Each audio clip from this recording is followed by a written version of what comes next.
Alrighty everyone, welcome back. We are now getting closer to the end of April of 2023, and that means we're also very much near the final episode of The Mandalorian Season 3 that's going to begin next week, of course, and setting everything up, of course, for the Ahsoka Tano series that's going to debut by this August by John and Dave.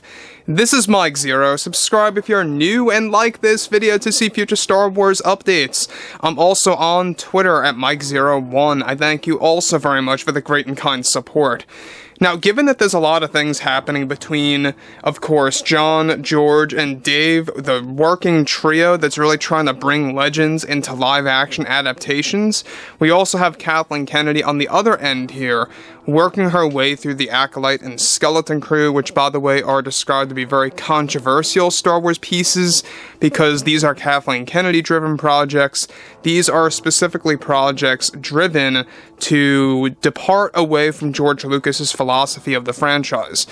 And that brings us to what Kathleen Kennedy recently had to say about two of course, these upcoming projects, and her overall outlook on Star Wars, and what she actually unveiled to the fans, and what it really means for Skeleton Crew and the Acolyte, and how this does single-handedly showcase exactly what Kathleen Kennedy is doing and why she's doing this said thing with both the Acolyte and Skeleton Crew.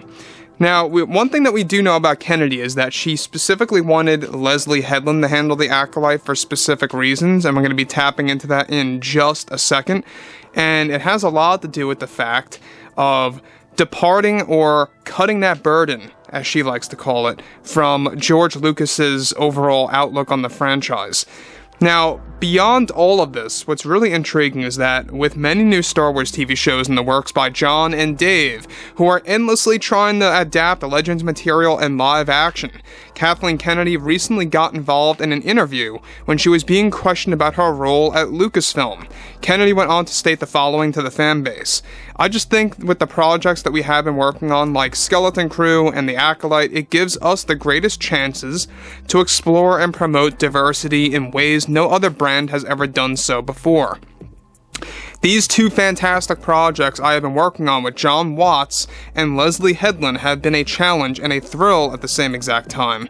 These shows are all about showing a message to fans that we can create a great story by introducing a wide range of diversity of different actors and actresses from around the globe, and representing strong female leads for the first time in Star Wars that comes across as fair."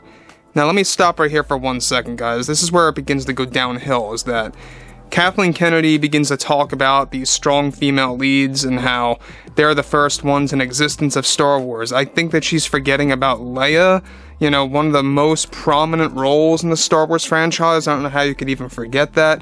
I mean, even in pop culture, looking back, we have a ton of strong female characters that are just natural. It feels right.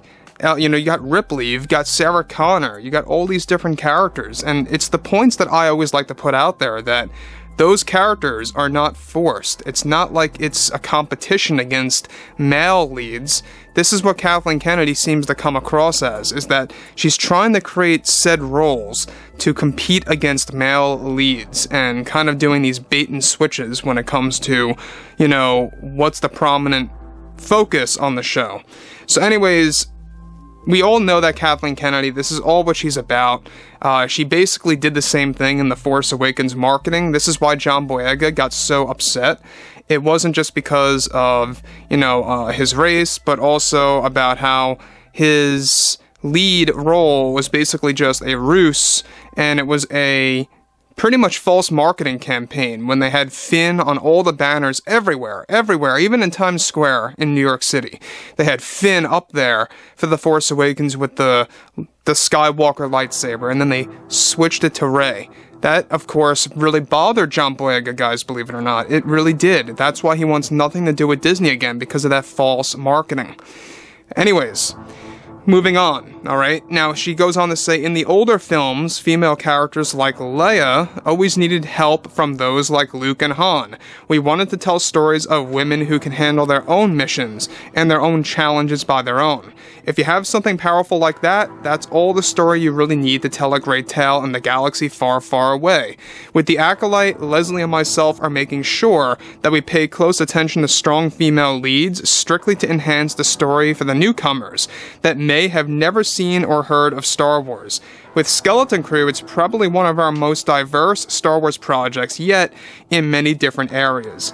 Again, Star Wars has always been diverse. We've always seen a lot of characters like, for example, Lando Calrissian. Excellent character. Even if you look at the prequels, there's a lot of diversity in there as well, but it doesn't feel forced. It's not like it's an agenda. It's not like they're just doing this to do it.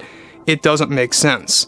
And so that's where the problem comes into play, especially when it comes to Kathleen Kennedy. I mean, she is like the #1 person in the film industry that really likes to push this, and to the point where it comes across as very inauthentic, because she's not focusing on character development, she's not focusing on a great story, she is just focusing on promoting this agenda of hers, and that's the biggest problem of all.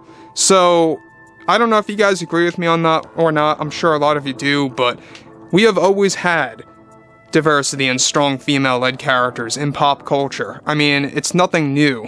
But what is new is the way Kathleen Kennedy and many of those in the film industry really kind of handle that in an inauthentic way, where it comes across as just very fake and like it comes across as some kind of campaign to just promote this group or that group, right?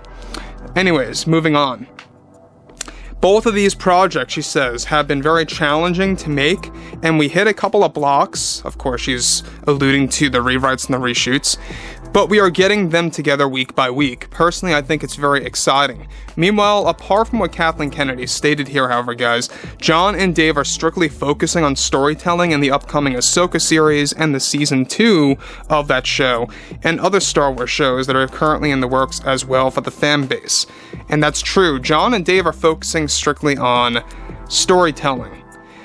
And that's what they want to do with Ahsoka, Mando 4, Ahsoka Season 2, this other project that we talked about, Blue Point, that's the code name, by the way.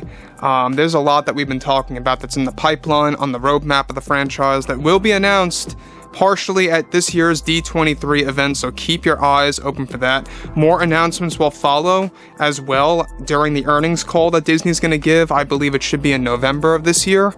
But anyways, guys, it's really interesting how Kathleen Kennedy views Star Wars and how she views where it's supposed to go. And you know what? This is exactly why I keep saying it's a blessing that she's only creatively involved for the most part, only and only for the Acolyte and Skeleton Crew, and that's about it. Of course, there's still a lot of shakeups happening at Disney where, you know, some executives want Kathleen Kennedy to get one more Star Wars show for Disney Plus to have full creative control over. That's still a big thing in discussion right now.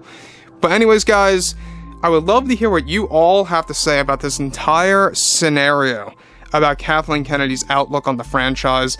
And if you guys did enjoy the content for today, make sure to drop a thumbs up on this video to support the channel. I thank you all so very much for the great and kind support, and I'll catch you guys next time.